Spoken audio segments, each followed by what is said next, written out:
As the war in the East against the Soviet Union continued on, there was a steadily increasing flow of volunteers to help in the so-called crusade against communism from both occupied and neutral nations.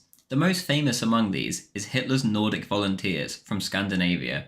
Almost immediately after the Germans set foot in Norway in 1940, they began a recruitment campaign, and whilst it wasn't overly successful at first, eventually it began to bear fruit. By the time Operation Barbarossa commenced, there was hundreds of them on their way to help the cause. Most prominent among them was the SS Viking division, the largest SS division at the time. Although not entirely manned by Scandinavians, the Northmen were an instrumental part of it. The Viking were placed in Army Group South, and they were instrumental in taking Lvov and then continuing on to push through Ukraine. By year's end, they had helped take Rostov, but they were unable to hold on, and so they retreated to dig in for the bitter winter to come, in hopes of delivering the final blow in the following year. Before we begin, firstly, this is part of a larger series on the SS Viking, and partly on the Scandinavian volunteers more generally. You can easily watch this if you're interested in the 1942 period of the Eastern Front, and what the Scandinavians got up to then. But if you'd like to start from the start, then the playlist is in the description, or on my channel homepage. And lastly, a big thank you to my patrons who make these videos possible. Without them, this channel doesn't exist, and I wouldn't be able to go full time on YouTube like I am going to in a few weeks' time. If you'd also like to join our Discord, our weekly Hearts of Iron 4 games, or if you'd just like to support the channel, then please do consider signing up to my Patreon or my Subscribe Star in the link in the description. Even the $2 tier helps more than you can imagine. Thank you.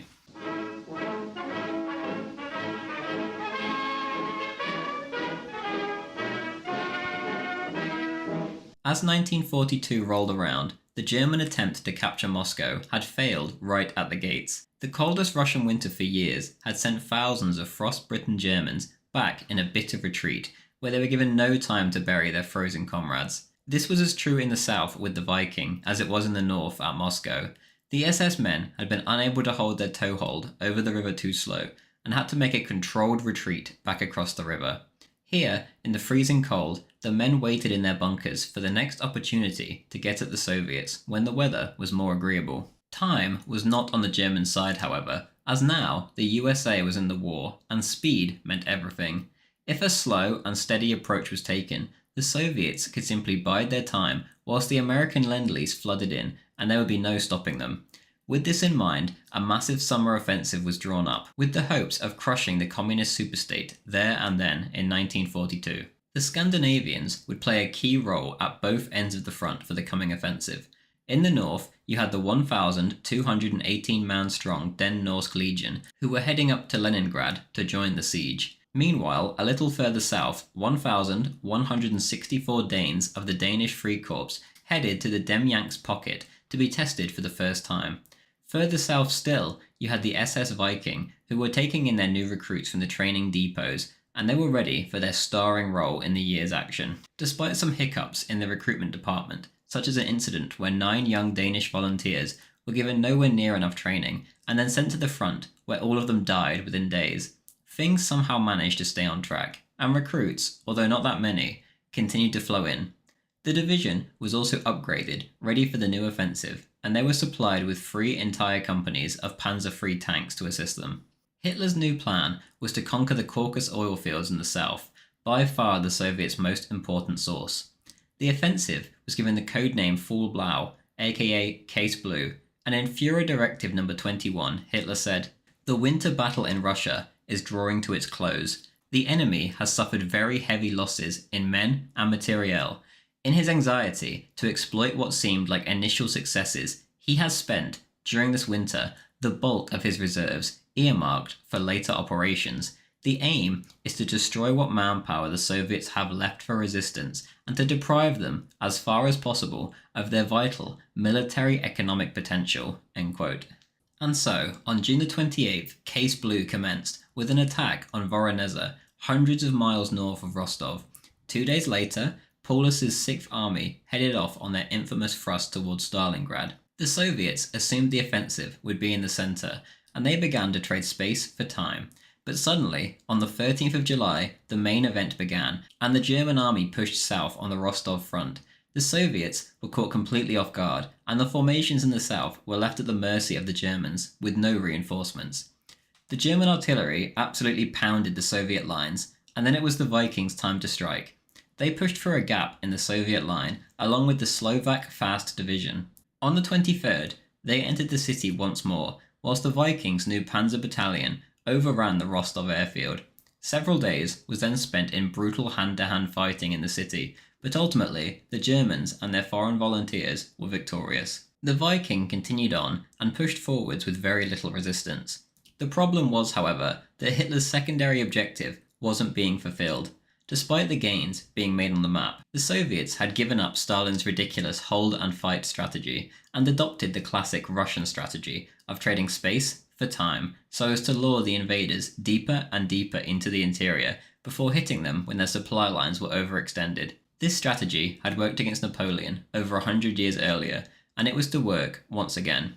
The German infantry would often push south 30 or 40 miles a day, and only then would they encounter light probing attacks, and whenever any real fighting did emerge, the Soviets simply disengaged and disappeared further into the abyss. Not even cities were fought over. City after city fell, and the mostly Muslim locals welcomed their German invaders, just happy to be freed from the atheist Soviet regime. All these population centres meant nothing, however, if the Soviets were not encircled and crushed, and if the oil was not captured. By late September, it appeared as if Case Blue simply wasn't working. Hitler, hundreds of miles away, demanded more and more of his men, and demanded that Grozny be taken. Loyal as ever to the Führer, the Viking headed off to assist. The first objective was Hill 711, overlooking the village of Maglebek outside Grozny. The Russians poured down fire on the helpless SS men below, and attack after attack led to nothing, leaving dozens of Scandinavians and Germans alike dead below. For now, the hill held. Then it was the turn of the Finns, who after extremely heavy fighting managed to dislodge the Soviets and sent them tumbling back down the other side. The Soviets immediately counterattacked, but were absolutely obliterated by concentrated Finnish machine gun fire, and in the end, the Finns won the day. This was not without consequence, however, and the hill was renamed Killing Hill by the exhausted Finns. They ended up with 88 killed, as well as 346 wounded. The battalion now only really existed in name only. By early November, the advance continued, and the Germans reached Nalchik, where they were greeted enthusiastically by the locals. This was as far as they would go, however.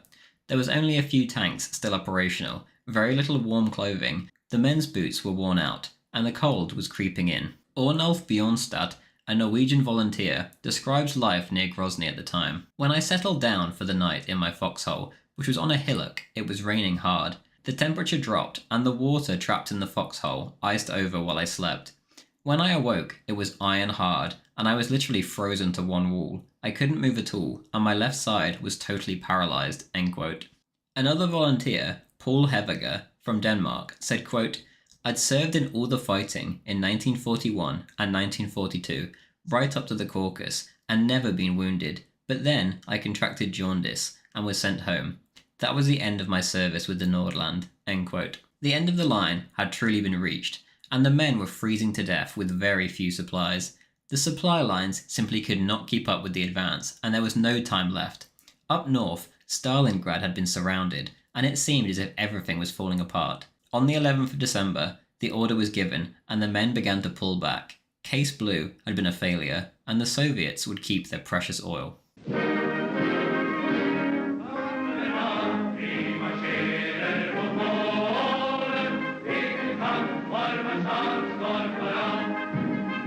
Whilst all this had been going on, the Den Norsk Legion, aka the DNL, had been spending their time in the filthy trenches outside Leningrad. Bjorn Ostring recalls life up north, quote, "With temperatures below -30 degrees, it was terrible. The positions that we inherited from the attack units were established in a rush just after the cold weather started, and after the army were ordered out of the conquered parts of the city. An order from Hitler said that we would not take responsibility for the civilians of the city throughout the winter. The bunkers were virtually snow caves, since the ground was frozen solid and impossible to dig into. One of my units had it so low under the ceiling of their bunker that our biggest soldier could not turn around at night as his hip was too wide. The soot from our improvised cod oil lamps made us look like Africans, but with white skin around the eyes, where the back of our hand, sometimes, would wipe the moisture away." End quote. Soviet attack after Soviet attack came at the trenches, but the DNL, alongside the Germans as well as many Latvians, repulsed every single one of them, often taking no losses while inflicting massive casualties on the enemy. For the most part though, life was boring. The trench life was almost no different to conditions in the First World War. Each infantry section lived in a bunker deep underground, usually with a stove in the middle of the room to keep everybody from freezing to death. Family photos were hung on the walls, and in the Norwegians' case, usually a picture of Quisling too. The men would take turns to keep watch, and this was the monotonous life they lived for months on end in the bitter Russian cold. Eventually, the Russians began to desert in heavier and heavier numbers, and this let the Norwegians know that there was a major offensive to come. The deserters knew that if they stayed and fought, they would be shot by the commissars if they retreated, so it was best to get out of there now while they could. Hundreds crossed over to the Latvian, German, and Norwegian lines. Finally, this massive assault came as expected, and it was known as the Battle of Urisk. Thousands of fresh Russian recruits charged over the top in World War I style, and they were met by the incredibly well-prepared Norwegians. Hundreds of Russians lay dead all over the trenches and barbed wire at the hands of Norwegian machine gun fire and grenades.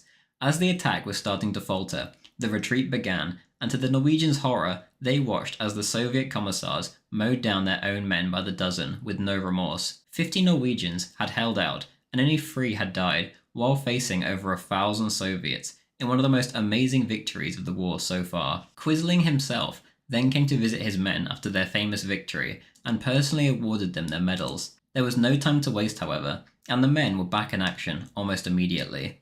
A plan to conquer Leningrad was hatched, but before it could be pulled off, events elsewhere, such as in Stalingrad, brought Leningrad down the priority list. Attack after attack came once again from the Soviets, and the Norwegians were taking heavy losses, despite dishing out many more upon the enemy. By early 1943, the DNL's initial 2-year contract had run its course, and the men were made to return home to Norway to decide what to do next. One last parade was held through Oslo, and then, for most of them, that was it, and they went back to civilian life, feeling as if they had done their part. Bjorn Ostring, the most famous among them, was one of these men, and he stayed in Norway as head of Quisling's 150-man strong bodyguard.